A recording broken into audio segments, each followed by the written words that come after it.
Thank you for joining me for another week of our 4.5 year verse by verse journey through all of God's inspired word.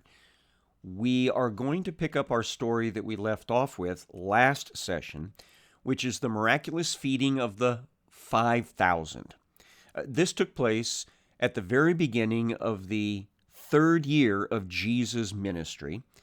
That is the spring of 32, sometime in April, more than likely, before Passover. And Jesus had been trying to take his 12 apostles away to a remote area to be alone, kind of recover from the time they'd spent in their 2x2 ministry over the last several months. And he didn't escape the crowds because they jumped on a boat, probably over by Bethsaida, Galilee, and Capernaum, which are two cities very close to each other on the north shore of the Sea of Galilee. So he jumped on a boat there with his apostles and took off to the northeast corner of the Sea of Galilee, where there's a rural area over there in the flatland. It's actually the delta buildup area from the upper Jordan River. But this is a remote, probably agricultural area at this time that was southeast of Bethsaida, Julia, which is actually in another country. It's in the country of Galenitus, which we know today as the Golan. The crowds that Jesus had been ministering to over on the North Shore immediately figured out which boat Jesus was in and that he was heading toward the east shore. And so they ran along the Jordan, along the Roman road along the North Shore over to Bethsaida Julius, and then cut across into the same area that Jesus was going to land at. So when Jesus arrived, he was greeted by these huge crowds again. And his compassion went out to them, and he began to minister to them. And you remember that as the sun was going down, the apostles came to Jesus and said, please, you've got to send these people away. It's getting really late. There's nothing around here where we're at that's going to sustain them overnight. They need to be able to go to the surrounding towns and villages, maybe some of the farms, so that they can get some food and have a place to stay for the night. And Jesus' response was basically, no, you take care of them. And they were taken aback by this, apparently. And Jesus turned to Philip and said, well, Philip, where would you get food to feed these people? And his response was, even if we had 200 days' wages worth of food, it would only put a little tiny bit in each of their mouths. That's not enough.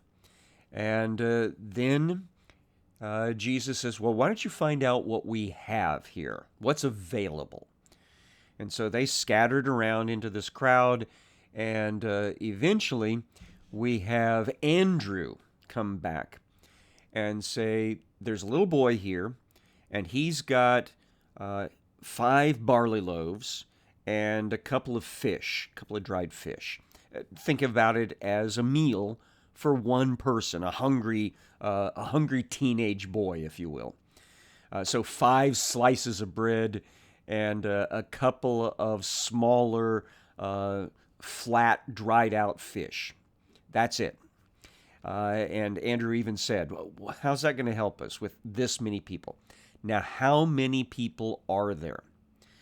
Well, this is where we can now take up our story again in the 4 Gospels, because all 4 Gospels tell this story. It must be pretty important then. In Luke chapter 9, verse number 14, it says, for there were about 5,000 men. Now notice that's 5,000 males, 5,000 men. There are going to be women there with them, and there are going to be children there with them. And so there are upwards of 10 to 15,000 people in this crowd up in this remote area on the northeast corner of the Sea of Galilee. Now, Jesus has a plan in mind. And so here is what his instructions are to his disciples. He said to his disciples, have them sit down in groups about 50 each. Now, in the Matthew account, Matthew 14:19, and we actually need to bounce around quite a bit and compare things here because there's just so much detail that comes from all the four Gospels. So Matthew 14:19, then he ordered the crowds to sit down on the grass. So we know that there's grass here, and we know a little bit more about that grass, that it's green grass because the Passover time is very close because of the spring time. John makes note of this as well. John 6, verse number 10. Jesus said, have the people sit down.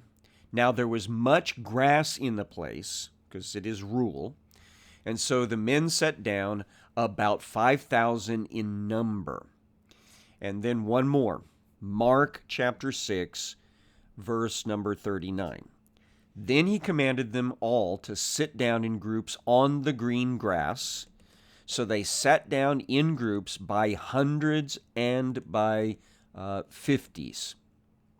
And this is going to allow the apostles to be organized in their role as waiters, because that's what they're going to be doing.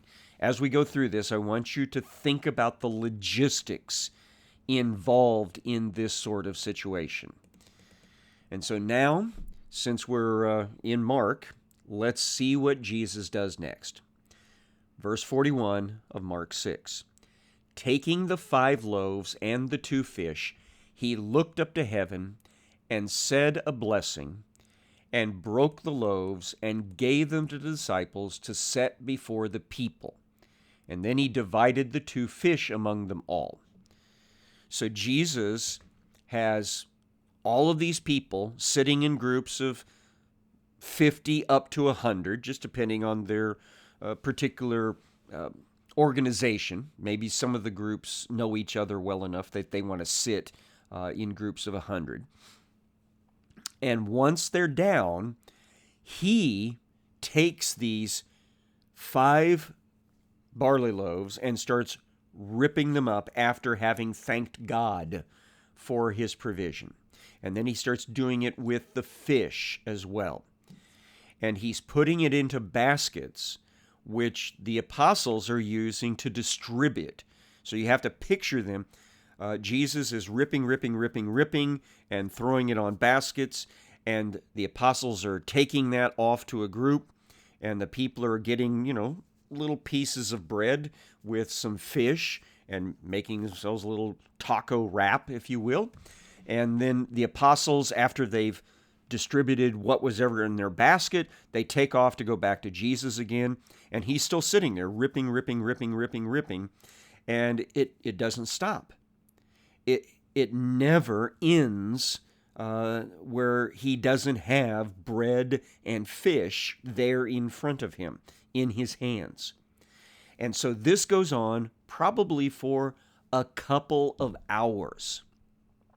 That Jesus is like the chef in a very busy kitchen, and the 12 apostles are like the waitstaff in a very busy restaurant. And it continues until, verse 42, they all ate and were satisfied. And so it means that not a single one of them was still genuinely hungry. And once they had finished, The apostles are probably still going around to some of the groups saying, anybody still want something? And no, thank you. That was more than enough. Appreciate it. So once they get to the point that the crowd is satisfied, Mark tells us, and remember, Mark is telling us what Peter preached. That's the tradition from very early on in church history, is that Mark recorded all of Peter's preaching about the things that Jesus did and said. So Peter was right there, and this is how Mark said. It says, verse 43, they took up 12 baskets full of broken pieces and of the fish. And those who ate the loaves were 5,000 men. So in the Matthew account, this is Matthew 14:21, those who ate were about 5,000 men, besides women and children. So between all of those accounts, we know that Jesus was able to feed perhaps 15,000 plus people from one young man's dinner. That is a huge miracle. And it would have taken a good long time for all of this to occur. And this, no doubt, starts getting the people to think about what's happened here. Now let me go to John chapter 6, which is going to let us know what happens next. And for this, I want to start back again with them being full. So this is John 6:12. When they had eaten their fill, he told his disciples, gather up the leftover fragments that nothing may be lost. So they gathered them up and filled 12 baskets with fragments from the 5 barley loaves left by those who had eaten.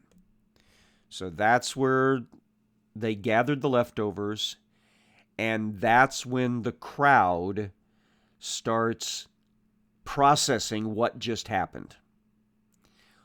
Verse 14, when the people saw the sign that he had done, that is this miracle of feeding 15,000 plus people from hardly anything, they said, this is indeed the prophet who is to come into the world. Now, the prophet is a reference to Deuteronomy chapter number 18, where Moses passed on to the people something that was passed on to him by God, that there would be a future prophet that would arise in Israel like unto himself, and that his word would bring life or judgment. Now, some of the Jewish people in this time period that we're looking at seem to have thought that the prophet was someone separate from the Messiah and separate from Elijah, the forerunner of the Messiah. But others believed that the prophet was synonymous with the Messiah. And of course, those of us who are modern-day Christians, we understand that to be the case, that Jesus was the fulfillment of the Deuteronomy 18 passage about the prophet. So this crew seems to be of the opinion that the prophet and the Messiah are one and the same, and they are overwhelmed with excitement about this revelation of Jesus' power as the prophet, as the Messiah. And they have in mind that since Passover is coming up, and soon all of the Galileans are going to be heading south to Jerusalem for the Passover, that they're going to take Jesus with them in this great triumphal pilgrim parade to allow him to then declare himself at Jerusalem at Passover as the Messiah, which was fully in line with what many of these Messianic Jews were expecting. They believed that when the Messiah came along, he would declare himself at Jerusalem, probably at the temple itself, during some major gathering of the people, which always happened at Passover, Pentecost, and Tabernacles. When Jesus figured out that the crowd was thinking about doing this, he reacts in this fashion. John 6:15. Perceiving that they were about to come and take him by force to make him king, Jesus withdrew again to the mountain by himself. Now, where they're at, here on the northeast corner, as I said, it's kind of a flat area where the delta has kind of built up from the inflow of the Jordan. There's kind of a ring of higher hills, which is referred to as mountains here, that surround this flat area on the east, northeast, and north side of this area. My guess is that Jesus immediately went up to the hill to the east, or perhaps even to the southeast of this flat area, to get away from the crowd. Now, he checked in with his apostles first, and that is mentioned in both Matthew and Mark. Let's read that. Matthew 14:22. Immediately he made the disciples get into the boat and go before him to the other side while he dismissed the crowds. And after he dismissed the crowds, he went up on the mountain to pray by himself. And when evening came, he was there alone. Mark tells it this way, Mark 6:45. Immediately he made his disciples get up into the boat and go before him to the other side to Bethsaida while he dismissed the crowd. Now, this is part of the evidence that Bethsaida is the name of two distinct places near the northern end of the Sea of Galilee. One of them is the one where the feeding the 5,000 took place near, and that's Bethsaida Julius, or Julia, on the northeast corner. And that's in Galenitas, or the Golan, that's governed by Tetrarch Philip. And then the other is Bethsaida Galilee, which is in Galilee and governed over by Tetrarch Herod Antipas, their half-brothers. And that Bethsaida is the one that's being referenced here. It's near Capernaum, and it's closer to the northwest corner of the Sea of Galilee. And so the goal here is he wants his apostles to get in the boat and go back to the place that they came from earlier that very day. And then Mark tells us that after he had taken leave of them, he went up on the mountain to pray. So Jesus' intention was for the 12 apostles to leave by boat and not wait for him. But they wait for him. And they wait for him for quite some time. We know this from John chapter 6, verse 16. When evening came, his disciples went down to the sea, got into the boat, and started across the sea to Capernaum. It was now dark, and Jesus had not yet come to them. So apparently the apostles were convinced in their own heart, we need to kind of hang around, not leave Jesus alone up on that mountainside. We'll just wait until he's finished and comes back down. So they, in effect, disobeyed his instructions.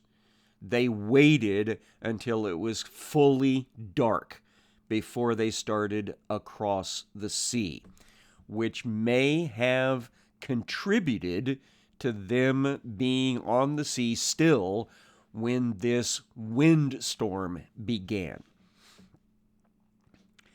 Verse 18 of John 6. the sea became rough because a strong wind was blowing. Now, don't mix this one up with the earlier storm where the apostles thought that they were all going to drown, and Jesus stood up and calmed the sea that was exceptionally rough and threatened to swamp the boat. This is just a super strong headwind that they are running into. Verse 19 says, when they had rowed about 3 or 4 miles. It's here 25 to 30 stadia. Stadia is 607 feet.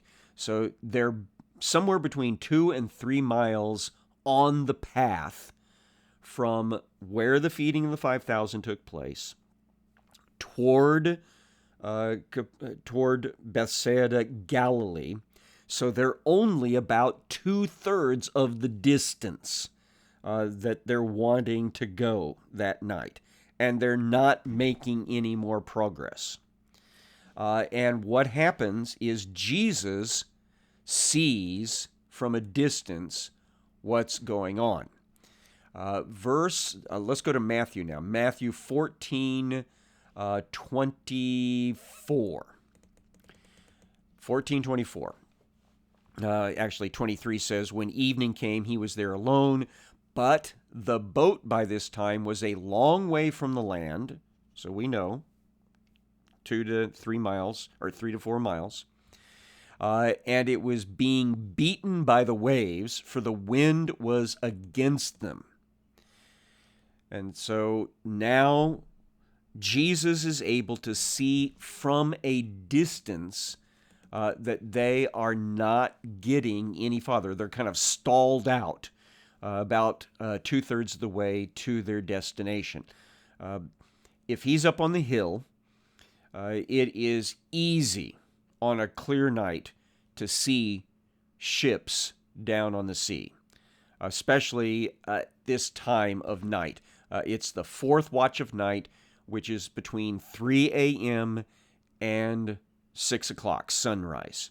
And that tells you again about how long they delayed, because they must not have started out until after midnight in order to have run into this headlong wind, and it's taking them more than 3 hours probably to be in the sea when they should have been able to even row that 6 or 7 miles in just a few hours. Verse 25, in the 4th watch of the night, he came to them walking on the sea. And so Jesus surprises them by coming to them on the sea. In the Mark account, it gives a little bit more detail. Verse 48 of chapter 6. He saw that they were making headway painfully, for the wind was against them, and about the 4th watch of the night, again between 3 a.m. and 6 a.m., he came to them walking on the sea. He meant to pass them by.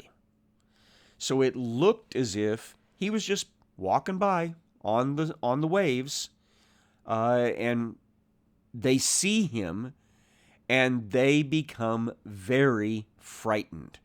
Verse 49, when they saw him walking on the sea, they thought it was a ghost and cried out. The word for ghost here is the idea of a phantom, phantasma. It's a spirit. It wasn't that they thought he was a dead person's spirit, but rather kind of like a spirit of the water. A little bit of a superstition thing going on here with them. For they all saw him, and they were terrified. But immediately he spoke to them and said, take heart, it is I, or more specifically, I am. Don't be afraid.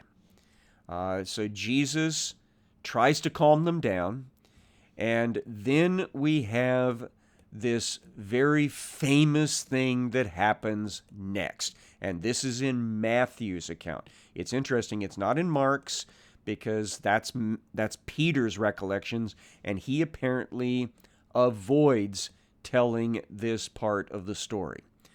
So this is what we'll finish with today. Matthew 14, let's go back to 27. Immediately Jesus spoke to them, saying, "Take heart, it is I, do not be afraid." And Peter answered and said, "Lord, if it is you, command me to come to you on the water." Now, you got to love Peter here. He is showing faith. He's plucking up his courage here, because he would have been scared just like everybody else, seeing this humanoid figure walking on the water during this windstorm. But when the figure speaks and it sounds like Jesus and he says, "Don't be afraid," Peter says, "If it really is you, you tell me to come out there to you." And so, verse 29, he said, "Come."